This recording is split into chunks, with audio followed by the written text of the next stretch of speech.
Hello friends, சேல் கோஸ் டு சாத்துலேருந்து சேதி பேசுகிறேன் ஃப்ரெண்ட்ஸ். பார்த்தீங்கன்னா தார் ரோட்டு மேலே பார்த்தீங்கன்னா ஒரு 10 ஏக்கர் பார்த்தீங்கன்னா விலைக்கு வந்திருக்கு ஃப்ரெண்ட்ஸ். ஃபுல்லாக சுத்தமாக அப்படியே 10 ஏக்கர் இருக்குது ஃப்ரெண்ட்ஸ். இது ஏதாவது ஃபேக்ட்ரி போடணுனாலோ இல்லை ஃபயர் ஒர்க்ஸ் போடணுனாலோ இல்லை பெட்ரோல் பல்க் போடணுனாலும் அந்த இடம் நல்லா யூஸ் ஆகும் ஃப்ரெண்ட்ஸ்.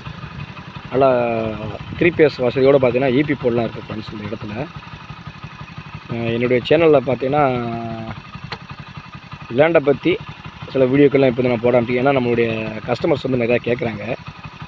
ஸோ அதனால் வீடியோட சேர்த்துனே பார்த்தீங்கன்னா லேண்டோட வீடியோக்களும் வரும் ஃப்ரெண்ட்ஸ். டிஸ்கஷனில் வந்து என்னோடய கான்டாக்ட் நம்பர் கொடுக்குறேன். இதில் ஏதாவது டவுட்டுகள் இருந்தாலும் சரி, இல்லை ஏதாவது என்கொயரி பண்ணாலும் என் நம்பருக்கு வந்து கால் பண்ணுங்கள் ஃப்ரெண்ட்ஸ். சேல் கோஸ் ஸ்டோரை வந்து சப்போர்ட் பண்ணுங்கள் அண்ட் சப்ஸ்கிரைப் பண்ணுங்கள் ஃப்ரெண்ட்ஸ். அப்கமிங் ப்ராஜெக்ட்ஸ் அல்லது நான் வரப்போகிற ப்ராஜெக்ட்ஸ் வீடியோக்கள் எல்லாமே வந்து நான் உங்களுக்கு அப்லோட் பண்ணுறேன் ஃப்ரெண்ட்ஸ். சேல் கோஸ் ஸ்டோரை சப்போர்ட் பண்ணுங்கள் ஃப்ரெண்ட்ஸ். தேங்க்யூ ஃப்ரெண்ட்ஸ், வீடியோ பார்க்குற எல்லாருக்குமே.